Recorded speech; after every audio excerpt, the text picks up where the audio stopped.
जी students, आज के इस में लेक्चर में मैं आपको ये इम्पोर्टेंट चीज़ें बताने जा रहा हूँ कि जो पेपर्स है हमारे पास, इसमें किस तरह के क्वेश्चंस आते हैं और उनका फिर क्या तरीक़ाकार है। ये आपका जो कोर्स है ये एक्चुअली बीएड के अंदर भी इस्तेमाल हो रहा होता है, ये एमएससी के अंदर भी इस्तेमाल हो रहा होता है और यही वो कोर्स है जो मुख्तलिफ जो आपके सब्जेक्ट्स हैं वहाँ पे आ रहा होता है। तो उसमें आपने परेशान नहीं होना, सिर्फ आप लोगों ने ये करना है कि क्वेश्चन को समझने की कोशिश करनी है कि आपका पेपर किस तरह से आ सकता है। तो आप यकीन मानिए कि ये जो पेपर होते हैं हमें नहीं पता कि कौन बना रहा है, क्या बना रहा है। मैं तो आपको पता है कि छुट्टियों पे हूँ, बीमारी की वजह से सिर्फ आप लोगों की खिदमत के लिए यहाँ बैठा हूँ, कोई ना कोई वीडियो अपलोड कर देता हूँ। अच्छा, पहले ना सबसे पहले जो पेपर मैं आपको बताने जा रहा हूँ, एक पेपर हमारे पास है 2022 का, स्प्रिंग 2022 का पेपर है और ये एमएससी पाकिस्तान स्टडीज़ में और पीजीडी के अंदर इस्तेमाल हो रहा था। इसका पहला क्वेश्चन है कि discuss the issue of provincialism faced in Pakistan after its independence, how had that issue been resolved, explain. अब इसमें मैं आपको बहुत ज्यादा पढ़ा नहीं रहा, सिर्फ तरीका बता रहा हूँ टेक्निकल, जहां कहीं जरूरत पड़ी तो मैं नेक्स्ट वीडियो बना के उसके अंदर वो चीजें आपकी कवर कर दूंगा। तो डिस्कस द इशू ऑफ प्रोविंशियलिज्म, आपने लफ्ज ये समझना है कि वो पूछ क्या रहा है। वो कह रहा है कि प्रोविंशियलिज्म कहते हैं सूबाइयत को, सूबे से निकला है। सूबाइयत का जो मसला था वो क्या था, फेस्ड बाई पाकिस्तान, पाकिस्तान को जो सामना करना पड़ा आफ्टर इट्स इंडिपेंडेंस, आज़ादी के बाद, इसका हल क्या निकला। तो सूबाइयत का मतलब क्या है कि हर सूबा जो है वो अपनी जो चीजें हैं उनको लेके बैठा है। मिसाल के तौर पर सिंध के अंदर जो अयूब खोड़ो साहब थे, उनको एतराज था कि जितने भी मुहाजिरीन हैं, पाकिस्तान के पहले वजीर आजम लियाकत अली खान थे, तो वो मुहाजिरीन को लेके आ रहे थे इंडिया से। ज़ाहिर है कि वो मुसलमान थे, उन्होंने कहीं तो रहना था, कहीं तो जाना था। तो जो अयूब खोड़ो साहब थे, उनको इस बात पर एतराज था ज्यादातर कि ये जितने भी मुहाजिरीन हैं इनको सिंध के अंदर क्यों बसाया जा रहा है। तो सिंध के अंदर बसाने के ऊपर उनको एतराज था एक तो, और फिर जो बाकी लोग थे वो, उन्हें जाहिर है कि ये एतराज था कि सिंध में जो है ये बसाने से मना क्यों किया जा रहा है। तो इसी तरह से पंजाब के अंदर भी सियासत के अंदर मसाइल थे। पंजाब के अंदर भी हुकूमत ख़त्म कर दी गई, केपी के अंदर भी आपको मुख्तलिफ वीडियोज़ में मैंने थोड़ा-थोड़ा बताया है। तो उसको आप वहाँ से चीज़ें जमा करेंगे, यानी कि थोड़ा-थोड़ा मटेरियल आप डिफरेंट चीज़ों से लेंगे तो आप एक अच्छा-सा हलवा तैयार करेंगे, आप यूँ समझिए। तो ये कहीं से आपने चीनी ले ली, किसी बर्तन से आपने गुड़ निकाल लिया, कहीं से आपने सूजी निकाल ली, कहीं से आपने जनाब डाली कोई ऑयल ले लिया, वो उस देसी घी पकड़ लिया और वो किया। तो ये आपने यहाँ पे देखें कि ये पूरी किताब जो 400 पेजेज़ की है, हम उसको उस तरह कवर नहीं कर पाते, तो आपको अपनी अकल से चीज़ों को इस्तेमाल करना है, आपको लेना है। तो पहली चीज क्या है कि प्रोविंशियलिज्म आपने देखना है कि सूबाइयत क्या थी। सूबे जो थे एक दूसरे के ऊपर बाजी ले जाने की कोशिश कर रहे थे। फिर मेन जो मसला था ईस्ट पाकिस्तान का था, यानी बंगाल के अंदर जो लोग थे वो ये चाहते थे कि वहां पे बंगाली जबान जो है वो राइज की जाए, और उनकी ये बात कोई सुन नहीं रहा था। तो उसका रिजल्ट क्या हुआ कि एक तो मसले का हल ये निकाला गया कि वन यूनिट बना दिया गया कि जी दोनों हिस्से बराबर हैं, दोनों के वसाइल बराबर हैं। वहदत मगरबी पाकिस्तान जिसको हम कहते हैं कि मगरबी पाकिस्तान के सारे इलाकों को मिला के एक सूबा बना लिया गया। और फिर आखिरी उसका हल क्या निकला कि बांग्लादेश की शक्ल में बंगाल हमसे अलहदा हो गया। तो ये इसके चीजें थी। दूसरा सवाल अजीज तलबा इसी पेपर के अंदर है कि discuss the impact of objective resolution in the efforts of framing it's constitution या कॉन्स्टिट्यूशन ऑफ पाकिस्तान। तो अब बात क्या है कि जो हमारे पास कॉन्स्टिट्यूशन ऑफ पाकिस्तान है, इसकी बुनियाद क्या थी, करारदाद मकासद थी। तो आपने यहाँ देखना है कि ऑब्जेक्टिव रेजोल्यूशन जिसमें आ जाए तो उसको आपने फिर आगे पीछे दाएं बाएं नहीं देखना, आपने करारदाद मकासद को फोकस करना है। اب اس سے پہلے یا بعد میں کوئی جملہ اس سے ملتا جلتا آ سکتا ہے، وہ آپ اس کو سمجھ لیں کہ جی پاکستان کا جو کانسٹیٹیوشن تھا عزیز طلبہ، اس کو بنانے کے لیے قرارداد مقاصد کیا تھی. تو ہمیں پتہ ہے کہ سب سے پہلے لیاقت علی خان نے آبجیکٹو ریزولوشن اسمبلی میں پیش کی. اس کے اوپر کچھ لوگوں کو اعتراض بھی تھا جو کہ غیر مسلم تھے. اس کے باوجود وہ قرارداد اسمبلی سے منظور ہوئی، اور اسی قرارداد کو منظور کرنے کے بعد بنیادی اصولوں کی کمیٹی بنائی گئی جس نے اپنی پہلی رپورٹ پیش کی. اس کو جو ہے وہ لوگوں نے ایکسیپٹ نہ کیا. پھر دوسری رپورٹ پیش کی گئی، اس کو بھی جو تھا وہ کوئی پذیرائی نہ ملی. تو ان کے بعد پھر ہم دیکھتے ہیں کہ جب پاکستان کا کانسٹیٹیوشن بنا، پہلا دستور 1956 کا، تو کیا ہوا کہ آبجیکٹو ریزولوشن کو بھی اس کا حصہ بنا دیا گیا. تو بیسیکلی یہ ایک ہمارے پاس ایک سانچہ تھا، ایک ڈھانچہ تھا کہ جس طرح آپ کوئی چیز بناتے ہیں، سانچے کے اندر ڈالتے ہیں. آئس کریم آپ نے بنانی ہو، کلفی بنانی ہو، تو وہ سانچے کے اندر جس طرح ہوتی ہے اسی چیز کے اندر جمتی ہے. تو یہ بھی ایسے ہی تھا کہ ایک سانچہ تھا آئین سازی کے لیے. عزیز طلبہ، کوشچن نمبر 3 جو ہے جو ہمارے پاس پیپر تھا اسپرنگ 2022 کا، کوشچن نمبر 3 اس میں اس طرح سے آیا تھا کہ what was the parity formula, how had the politicians of East and West Pakistan accepted that formula. تو آپ کو پتا ہے کہ یہ جو ایکچولی فارمولا تھا محمد علی بوگرا فارمولا تھا، اور محمد علی بوگرا کا جو فارمولا تھا، کہیں اس کو بوگرا فارمولا کہتے ہیں، کہیں اس کو محمد علی بوگرا فارمولا کہتے ہیں، کہیں محمد علی فارمولا کہتے ہیں، تو کہیں اس کو پیریٹی فارمولا کہتے ہیں، کیونکہ اس نے ایسا فارمولا بنایا تھا کہ ایوان زیریں کے اندر جو تعداد تھی بنگالیوں کی وہ 165 تھی، اور ایوان بالا کے اندر صرف 10 تھی. اور جب وہ مل کے بیٹھتے دونوں ایوانوں کے مشترکہ اجلاس میں، تو 165 اور جو 10 تھے وہ سارے کے سارے 175 ہو جاتے. اور اسی طرح سے ہم دیکھتے ہیں کہ جو ہمارے پاس دوسرے کیا کہتے ہیں اس کی دیکھیں حصے کی مغربی پاکستان کی، تو 135 جو تھے ان لوگوں کا ان کو ممبرشپ دی گئی پاکستان کے ایوان زیریں کے اندر ویسٹ پاکستان سے 135، اور 40 جو تھے وہ مغربی پاکستان سے ایوان بالا کے لوگ تھے. اور 135 اور 40 جب ملتے دونوں ایوانوں کے مشترکہ اجلاس میں، تو وہ پھر کیا ہو جاتا، وہ 175 وہ بھی ہو جاتے. تو 350 جو لوگ تھے یہ مل کے بیٹھیں گے، تو کہا گیا کہ یہ مساوات کا اصول ہے. تو یہی ایکچولی پیریٹی فارمولا محمد علی بوگرا فارمولا بھی ہے. ان چیزوں کو سمجھنے کی نیڈ تھی، تبھی میں نے آپ سے کہا کہ کر لیں. پھر اس کے بعد ہے کریٹیکلی انالائز دا مولوی تمیز الدین case, how had this case affected the course of failure. اب مجھے آگے پڑھا نہیں جا رہی ہے مدھو میں، بہرحال اس کا مطلب یہی ہے کوشچن پیپر کا کہ مولوی تمیز الدین خان کا کیس کیا تھا، اور اس نے پاکستان میں آئندہ فیوچر پر کیا اثرات مرتب کیے. آپ کو پتا ہے کہ مولوی تمیز الدین صاحب جو تھے وہ ایک ایسے شخص تھے جو پاکستان کی پہلی دستور ساز اسمبلی کے پہلے وہ ڈپٹی اسپیکر ہے، پھر اسپیکر بنے یعنی صدر تھے. جب اسمبلی کو ڈیزالو کیا گیا تو انہوں نے اپنی ایک ذمہ داری قومی فریضہ پورا کیا، اور انہوں نے جا کے سندھ ہائی کورٹ میں کیس کیا.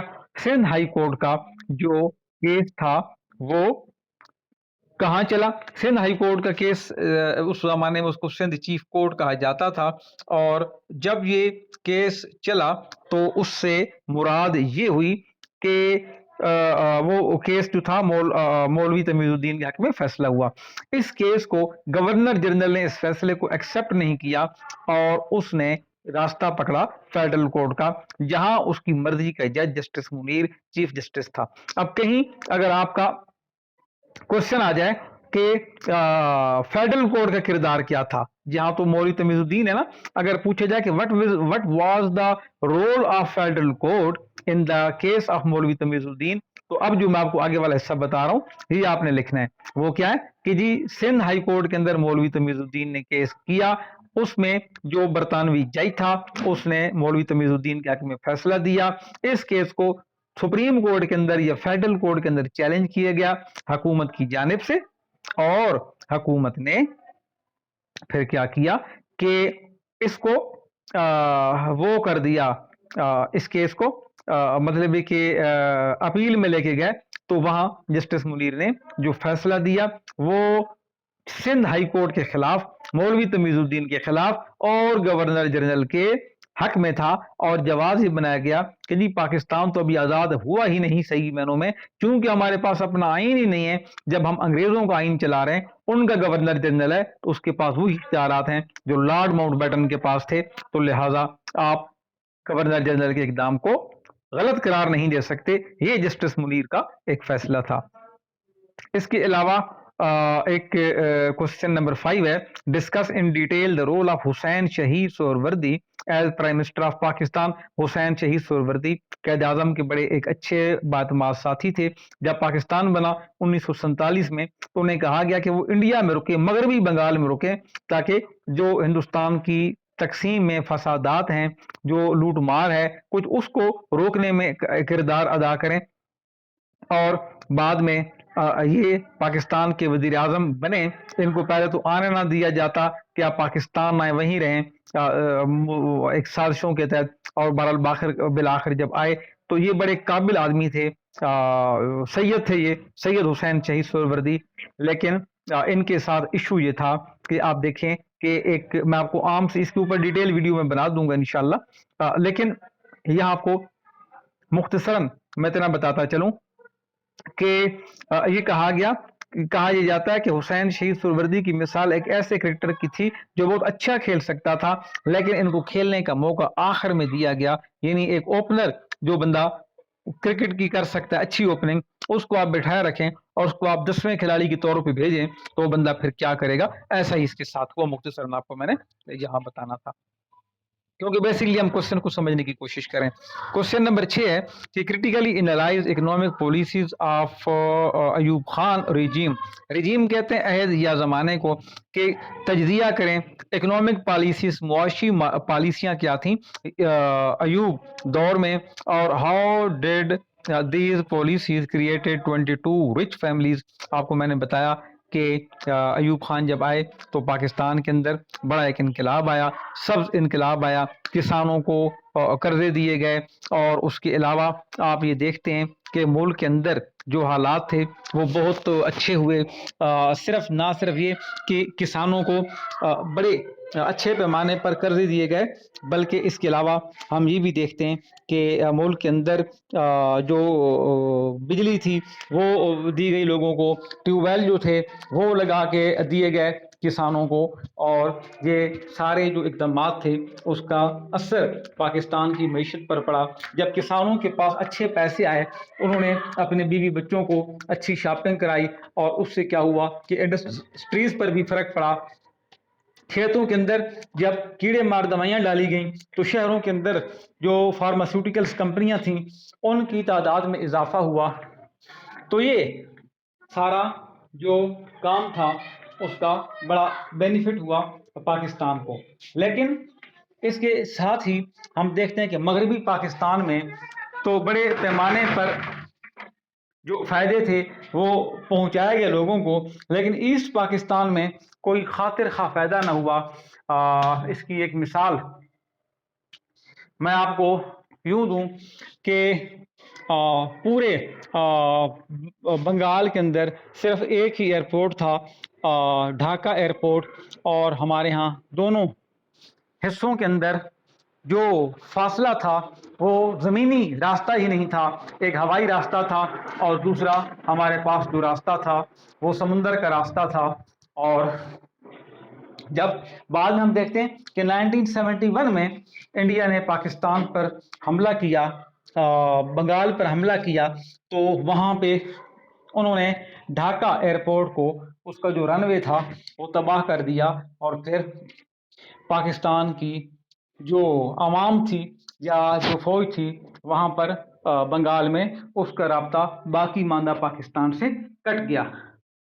تو مختصراً میں جو آپ کو چیزیں بتانا چاہ رہا ہوں وہ یہ ہے کہ ڈسپیرٹی جو تھی وہ بڑھ گئی، اور اس کے علاوہ جو بڑے بڑے صنعت کار تھے، ایوب خان پیشے کے اعتبار سے فوجی افسر تھے لیکن ایک بہت بڑے صنعت کار بھی تھے، उन्होंने सनतकारों को भी फैसिलिटीज दी, इंडस्ट्रीज लगी।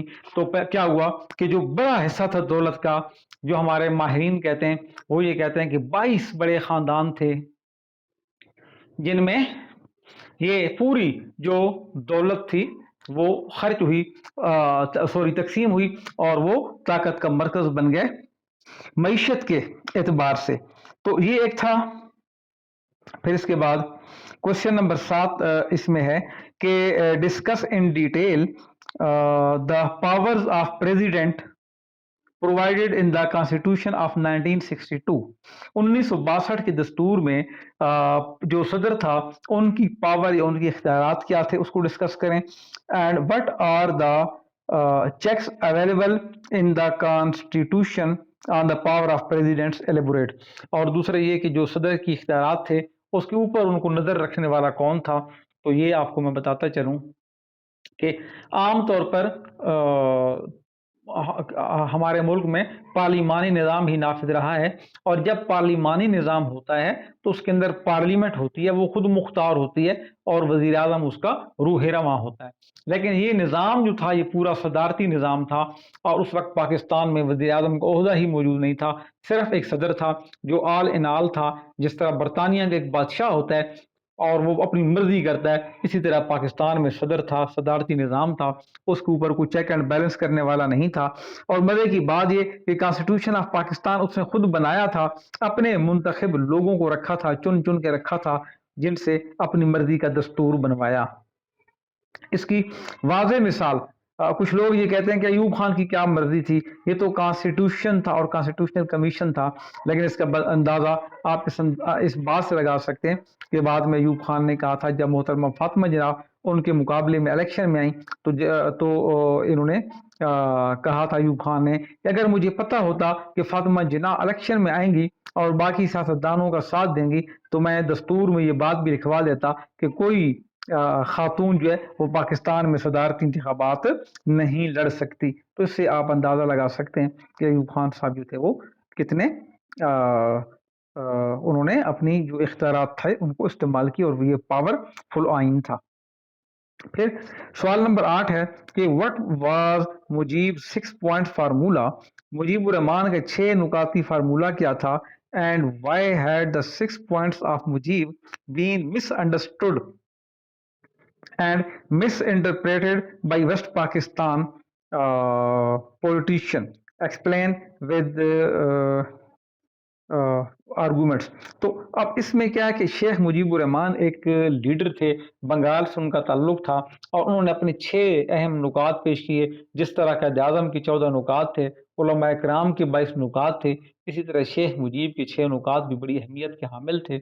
उन्होंने जो 6 नुकात थे, इसके ऊपर मैं अलग से एक वीडियो बना दूंगा, लेकिन मैं थोड़ा सा आपको बताता चलूं कि उसमें यही था कि जी सूबे जो है वो ज़्यादा से ज़्यादा खुद मुख्तार हूँ, और नीम फौजी दस्ते इनके पास हूँ, और जनाब करेंसी जो है ईस्ट पाकिस्तान की वेस्ट पाकिस्तान से अलहदा हो, ताकि जो पैसा उधर जा रहा है मगरबी पाकिस्तान में उसको रोका जा सके। तो एक्चुअली वो इस सूबों को बहुत ज़्यादा अटानमी दे के कमज़ोर वफाक और पावरफुल सूबे देखना चाहते थे, और उस वक्त हमने उनकी बात ना मानी। लेकिन 18वीं तरमीम भी तकरीबन आप समझें कि इसने वफाक को कमज़ोर किया और सूबों को खुद मुख्तारी दी और ज़्यादा अटानमी दी।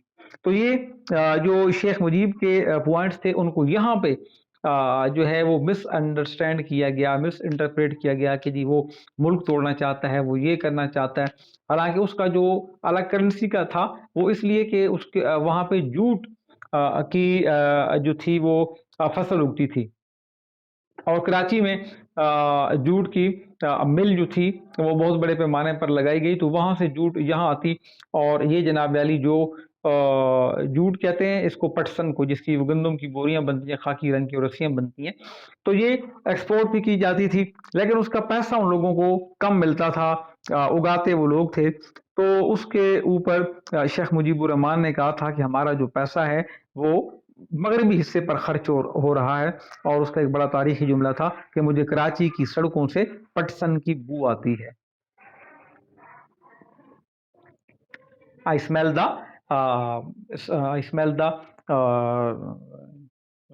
Jute from the roads of Karachi. تو یہ ان کا ایک کہنا تھا. تو عزیز طلبہ، یہاں تک یہ 8 سوال تھے، میں نے آپ لوگوں کے سامنے یہ پڑھ دیے تیزی میں، لیکن اس طرح سے کہ آپ لوگوں کو انڈرسٹینڈنگ ہو جائے کہ جب آپ کا پیپر آئے تو آپ نے کس طرح سے کرنا ہے. یہاں اگر آپ کچھ پوچھنا چاہتے ہیں تو جلدی سے 2 منٹ میں آپ پوچھ لیں، اس کے بعد ہم آگے چلتے ہیں اگلا پیپر کرنے کی جانب.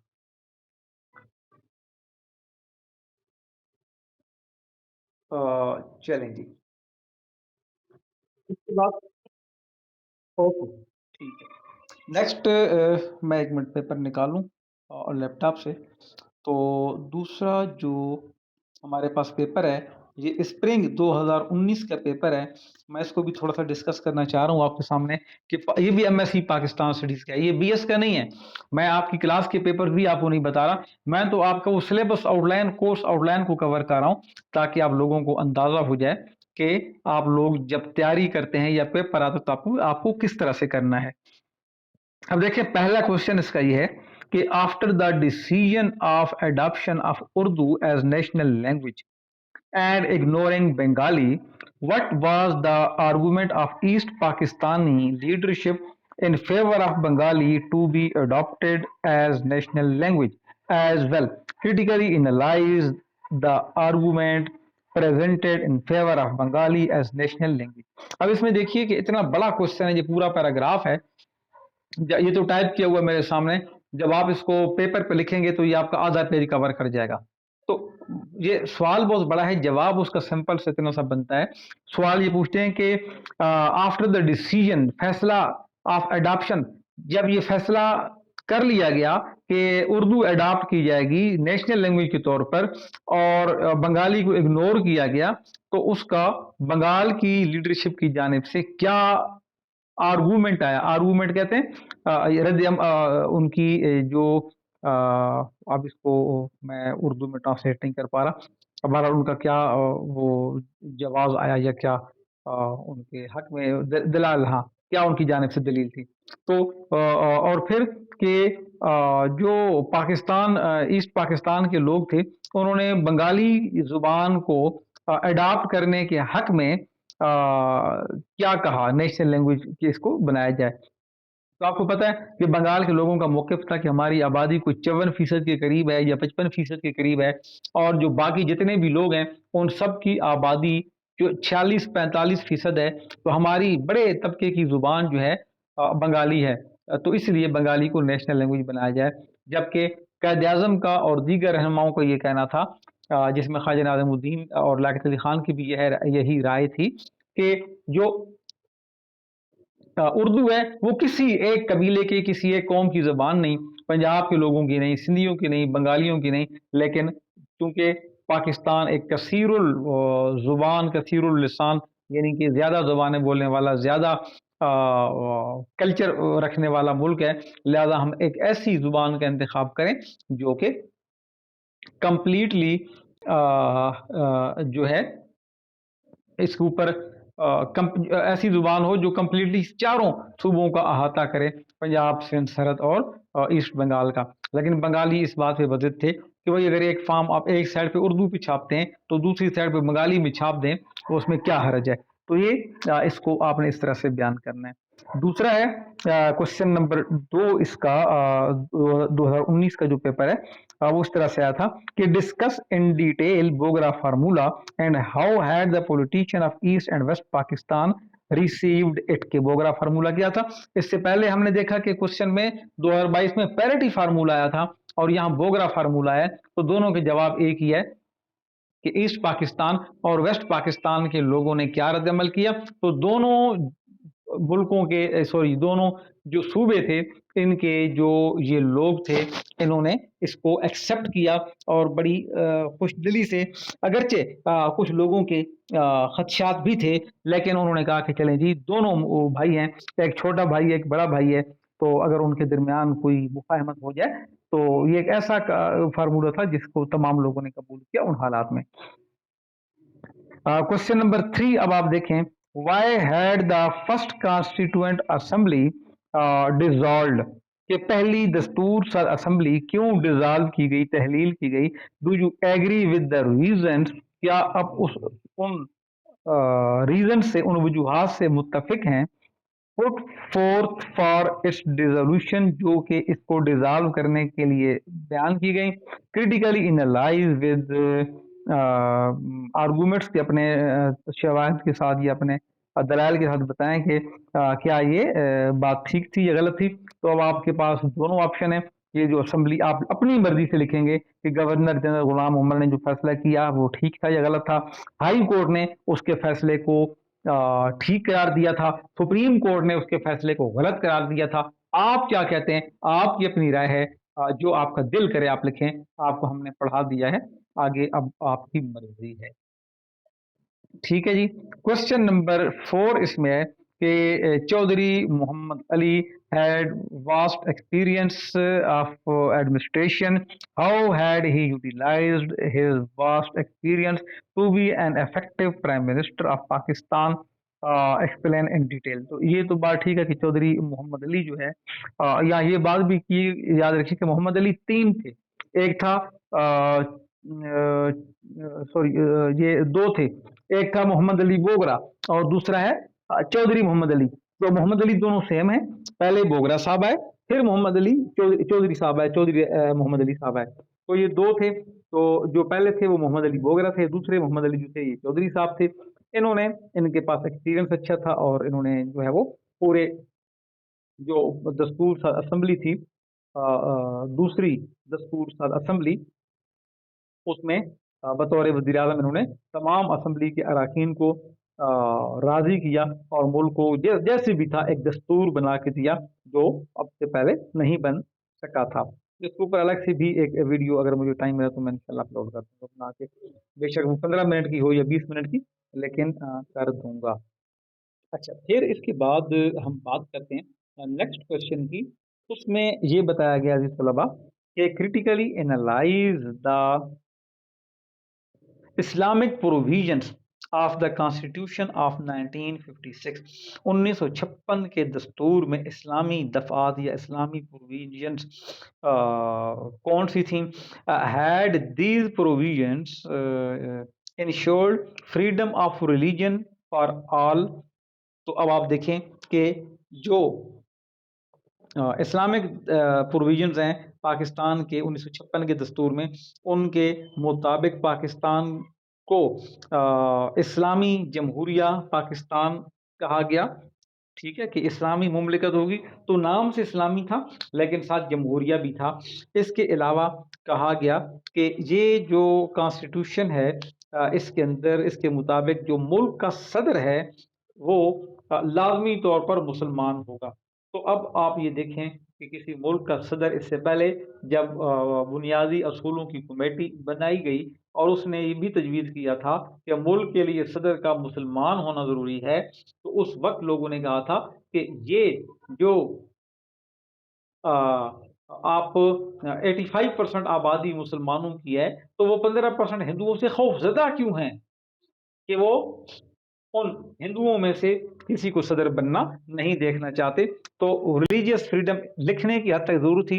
ये लिखा गया था कि अक़लियतों को हर तरह से मुकम्मल आज़ादी हासिल होगी, लेकिन उसी आइन के अंदर ये भी लिखा गया था कि वो अपनी जो वो सदर पाकिस्तान के ओहदे पर नहीं बैठ सकते। तो इसका मतलब क्या हुआ कि आइन के अंदर ही तज़ाद था कि जी, एक तरफ तो कहा गया कि तमाम शहरी बराबर हैं और दूसरी जानिब मुसलमानों और गैर मुस्लिमों को गैर बराबर करार दिया गया। तो इसका मतलब, मैं 2 मिनट अजान की ब्रेक ले लूँ जरा। चलें जी, हम आगे बढ़ते हैं।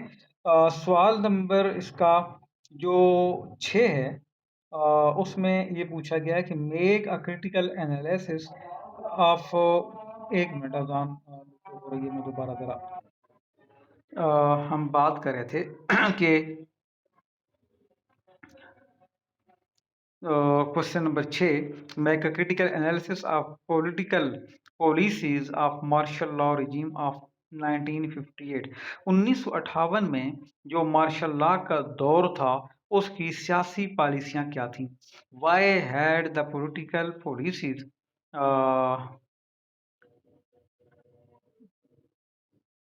दिस चैलेंज या पता नहीं क्या है, मुझे अब ये पढ़ा नहीं जा रहा बच्चों, पेपर पुराना है ये। गूगल पे the politics and disturbed the political culture.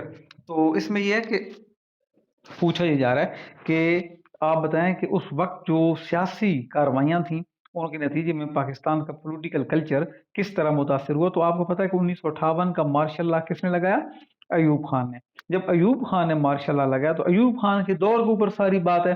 अब इसमें क्या है कि आपने सारी बातें लिखनी है कि अयूब खान ने मार्शल लॉ लगाया किन हालात में, वो पाकिस्तान के आर्मी चीफ थे, और फिर उसके बाद उन्होंने पाकिस्तान की मईशत में, सियासत में बड़ा किरदार अदा किया। फौजी जनरल थे, पाकिस्तान के पहले कमांडर इन चीफ थे जो कि पाकिस्तानी थे।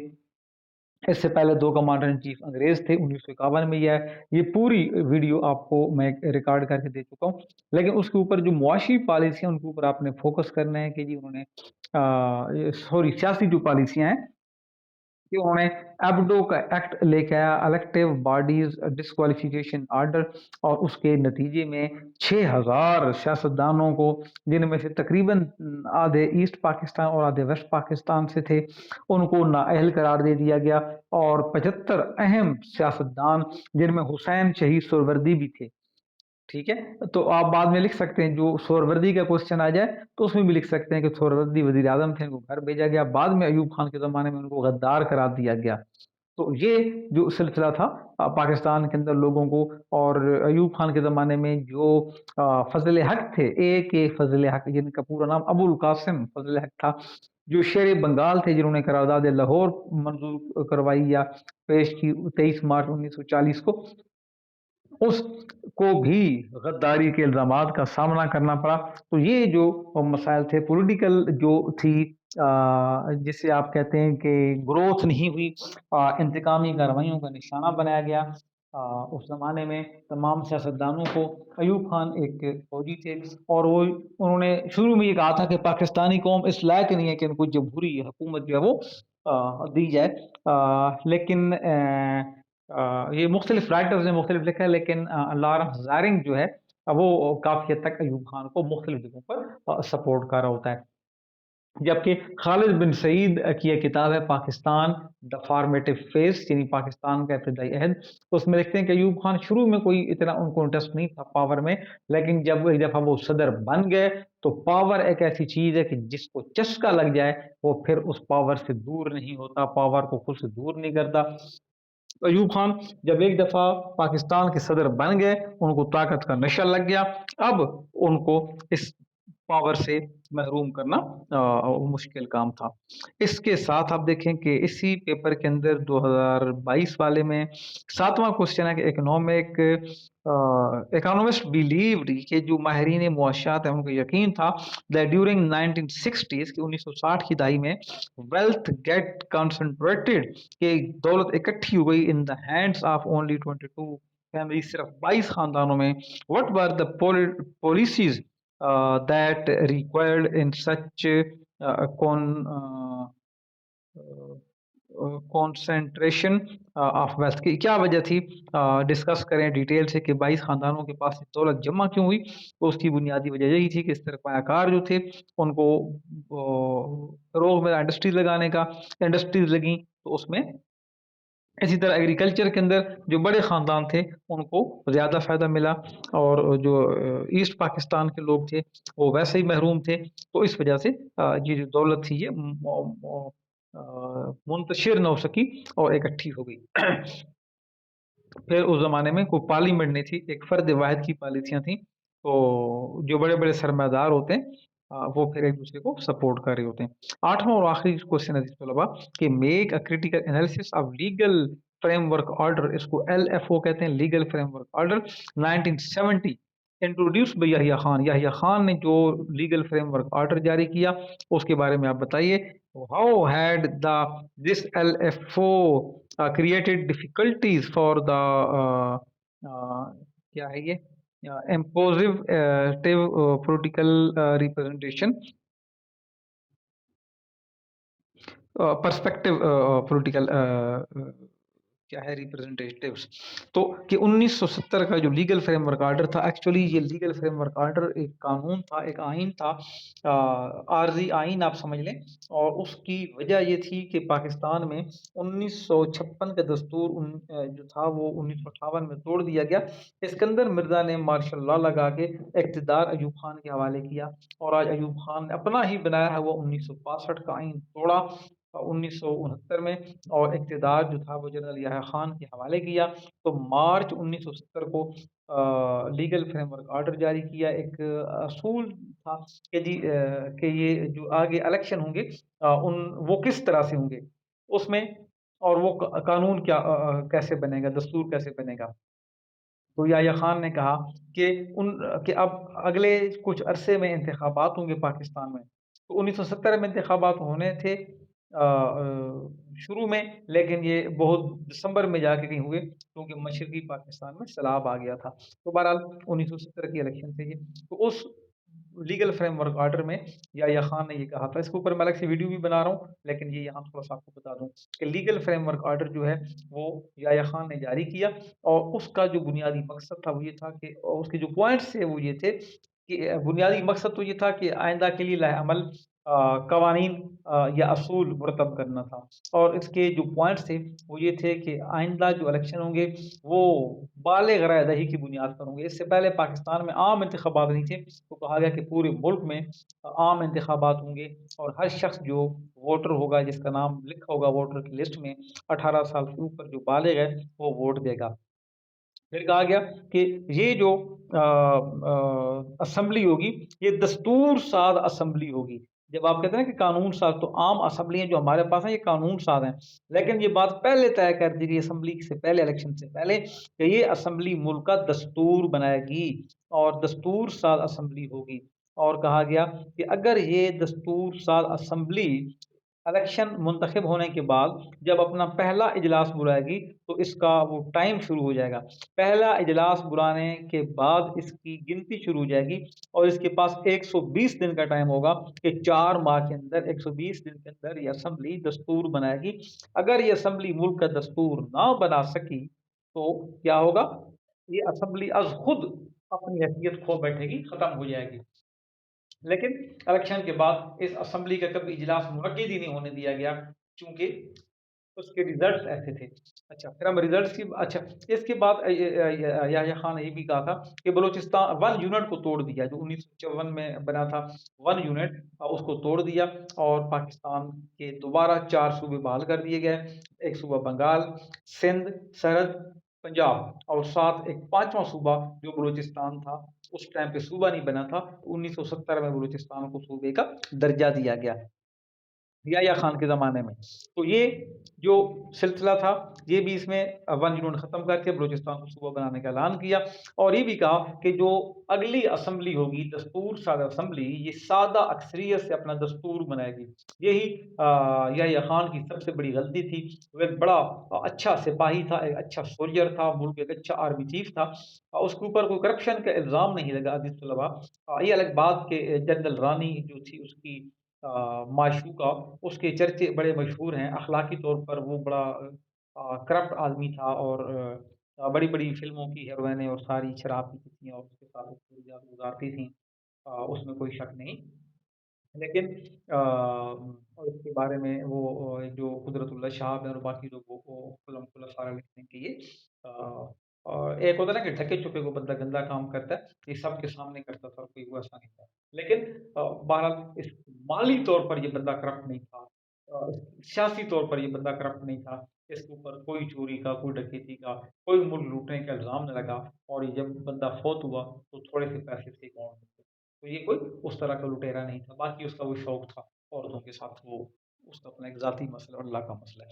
तो बहरहाल ये जो बंदा था, ये बड़ा अच्छा फ़ौजी ज़रूर था, लेकिन इसकी सियासी बसीरत नहीं थी, क्योंकि सियासत से ये दूर था।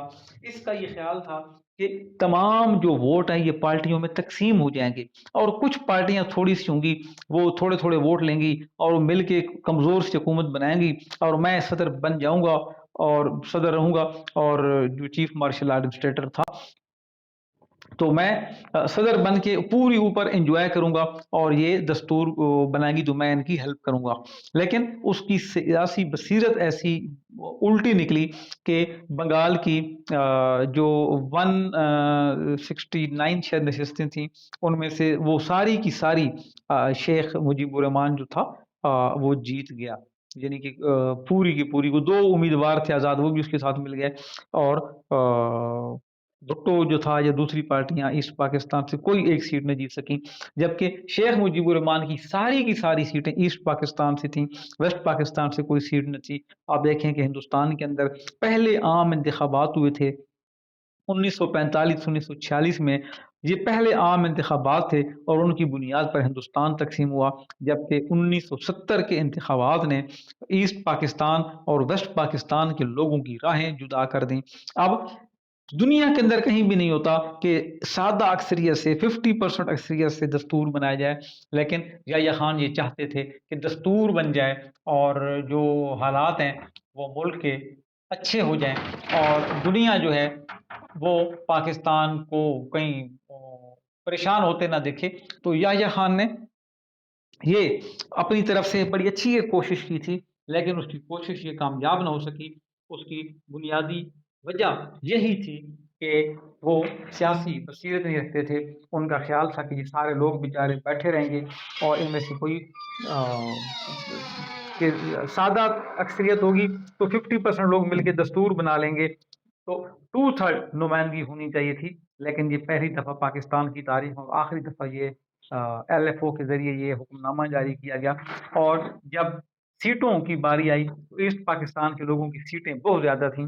دوسری نمبر پر بھٹو تھے جن کی ایسٹ پاکستان سے کوئی سیٹ نہ تھی، لیکن ویسٹ پاکستان سے 84 سیٹس تھیں.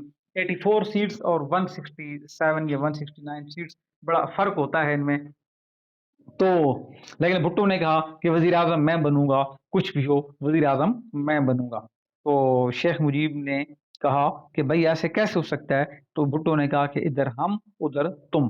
اور پھر جب اجلاس منعقد ہوا ایک دفعہ، تو جب تاریخ قریب آئی تو یحییٰ خان نے بھٹو کے دباؤ پر اس اجلاس کو ملتوی کر دیا اور دوبارہ اجلاس کی تاریخ نہ دی، جس سے شیخ مجیب الرحمان اور ان کے لوگوں میں نفرت پھیلی اس حصے کے خلاف، یحییٰ خان کے خلاف، اور انہوں نے دوبارہ کہا کہ اجلاس بلوائیں.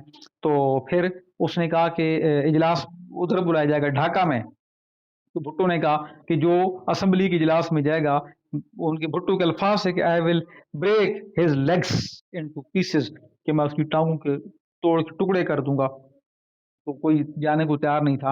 اور پھر یہ جو تھا یحییٰ خان، انہوں نے دیکھا کہ حالات خراب ہیں. شیخ مجیب الرحمان کو کئی دفعہ گرفتار کیا گیا، پھر چھوڑا گیا، پھر گرفتار کیا گیا. حالات آپے سے باہر ہوتے جا رہے تھے. انڈیا نے پاکستان کے اوپر حملہ کر دیا، بنگالیوں نے ہندوستان سے مدد مانگ لی، اور اس طرح پاکستان جو تھا وہ 1971 کو 2 لخت ہوا ان انتخابات کے رسپانس کے نتیجے میں. لیکن LFO کے اندر خامی یہ تھی کہ انہوں نے جو کہا تھا یحییٰ خان نے کہ سادہ اکثریت سے 50% اکثریت سے ملک میں دستور بنایا جا سکتا ہے. اس کا مطلب تھا کہ اسمبلی کے اندر جو دستور پیش کرتی عوامی لیگ یا شیخ مجیب الرحمان کی پارٹی، تو وہ ان کی تعداد زیادہ تھی، 50% سے زیادہ تھی، وہ آٹومیٹیکلی دستور بن جاتا اور پورے پاکستان، ویسٹ پاکستان، پنجاب، سندھ، سرحد بلوچستان، یہ سارے لوگ بھی مخالفت کرتے تو دستور بننا ہی تھا. تو یہ جو وجہ تھی پاکستان میں، یہی وجہ جو تھی، یہی کچھ وجوہات تھیں جو ڈسممبرمنٹ آف پاکستان یا مشرقی پاکستان کی علیحدگی کا سبب بھی بنی. تو یہ ساری چیزیں آپ کو دیکھ لیجئے گا عزیز طلباء. اگر آپ کا کوئی کوشچن ہوا تو آپ اس کو کومنٹ سیکشن میں ضرور پوچھیے گا. آپ کا سب کا بہت شکریہ. اللہ حافظ.